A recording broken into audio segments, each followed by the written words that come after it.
good morning kelas 4. Ya, kembali lagi dengan Miss Novi. Hari ini kita akan belajar tentang sumber bunyi dan sifat-sifat bunyi. Baik, ini masih di tema 4. Masih di tema 1 ya, buku kelas 4 maksudnya. Ya, sebelum belajar seperti biasa kita berdoa terlebih dahulu. Yuk, mari kita berdoa. Berdoa mulai. Bismillah, ya Allah ya Tuhan kami, terima kasih atas segala nikmat-Mu. Hari ini kami akan belajar IPA. Semoga anak-anak kelas 4A dan 4B ini selalu dimudahkan dalam belajar, dan semoga mereka mendapatkan nilai yang maksimal. Amin. Oke, thank you semuanya. Mari kita lihat. Ya, yang pertama kalian akan belajar tentang sumber bunyi. Semua yang menghasilkan bunyi itu disebut sumber bunyi. Suara Miss Novi sampai di kalian di video ini ya. Ini berarti termasuk sumber bunyi. Miss Novi menghasilkan suara dari mana? Ya, ini yang pertama, ini pita suara manusia. Miss Novi, kalian itu punya pita suara yang akan menghasilkan akan menghasilkan bunyi. Jadi pita suara itu termasuk sumber bunyi. Ini adalah beberapa contoh sumber bunyi ya. Yang kedua adalah garpu tala, atau mungkin kamu bisa sendok garpu seperti biasa. Nah, itu termasuk juga sumber bunyi. Ketika kamu kaitkan gitu kan pasti akan menghasilkan bunyi. Kemudian alat musik ya, bisa piano, drum, gitar, nah terserah itu. Pasti dia akan menghasilkan bunyi. Mesin bermotor ya, mobil, truk dan lain sebagainya. Atau dengan ini gesekan antara dua telapak tangan ini. Nah, ini kan tepukan, ini akan menghasilkan bunyi. Bisa ya. Jadi nanti bisa kamu menyebutkan lebih dari ini tentang contoh sumber bunyi. Baik, kita akan lanjut ke sifat-sifat bunyi. Ingat, nanti ada beberapa yang merah-merah ini berarti sifat bunyi ya. Yang pertama adalah bunyi dapat merambat ya. Yang pertama, bunyi itu dapat merambat melalui udara, bisa melalui benda padat, kemudian dan benda cair. Perhatikan baik-baik. Suara Miss Novi bisa terdengar sampai kalian melihat videonya Miss Novi ini, dia terdengar karena merambat melalui udara. Seperti halnya kalian ketika nanti pas udah kembali ke sekolah, kemudian Miss Novi menerangkan di depan kelas begitu, kalian akan mendengar suara Miss Novi ya. Itu berarti membuktikan bahwa bunyi itu merambat melalui udara. Kemudian kamu menonton televisi, nonton YouTube, nah itu termasuk merambat melalui udara. Cukup paham ya? Yang kedua adalah merambat melalui benda padat, seperti kaleng, benang, besi, kayu, tanah, dan batu. Ya, ketika nanti batu misalnya kamu lempar terus mengenai tembok, nanti akan berbunyi. Atau nanti kayu atau ini meja ini, Miss Novi misalnya ketuk, nah akan menghasilkan bunyi ya. Itu berarti bunyi itu dapat terdengar dan merambat melalui benda padat. Yang terakhir adalah melalui benda cair.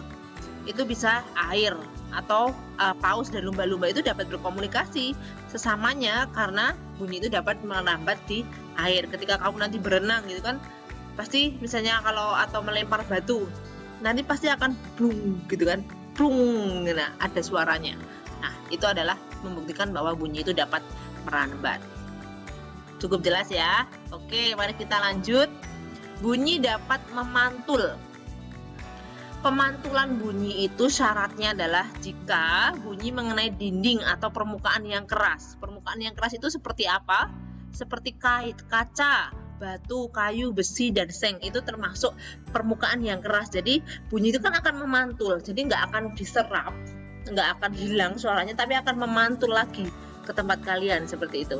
Nah, di sini ada dua macam bunyi pantul. Yang pertama adalah gema, yang kedua adalah gaung atau kerdam. Perhatikan baik-baik. Gema, bunyi pantul yang terdengar lengkap setelah bunyi asli. Misalnya Miss Novi panggil, Miss Novi di dalam gua atau lembah dan bukit atau gunungan, Miss Novi panggil Adi. Nah, nanti setelah beberapa saat pasti akan terdengar lagi suara Adi gitu.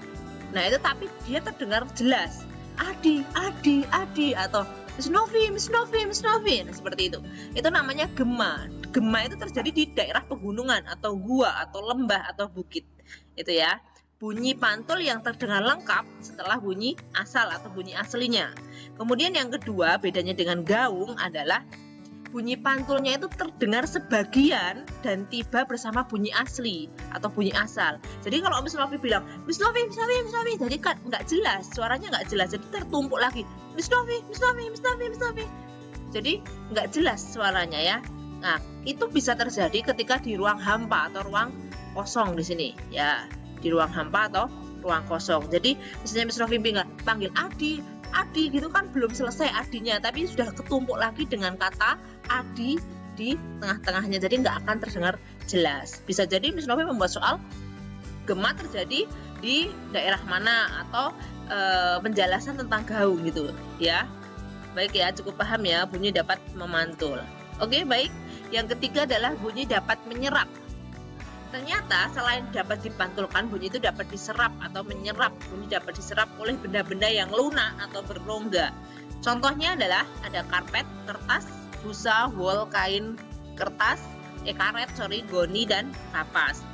Benda-benda tersebut dapat menjadi peredam bunyi, jadi disebut sebagai benda peredam bunyi, dan dapat digunakan untuk mencegah terjadinya gaung.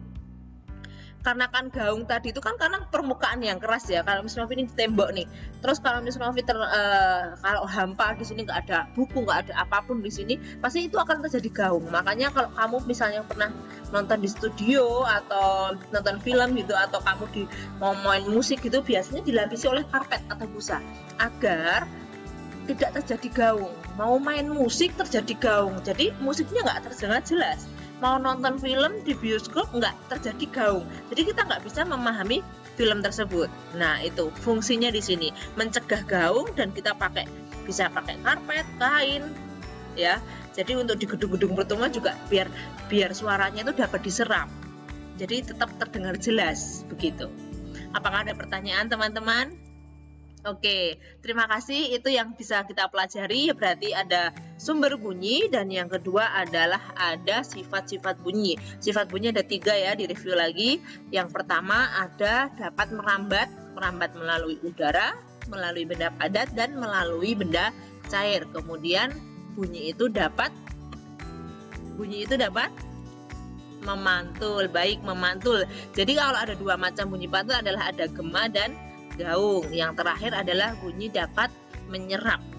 Oke, baik ya teman-teman, terima kasih untuk video hari ini. Nanti kalau kurang jelas bisa diputar lagi. Oke, bye bye. Alhamdulillah, thank you.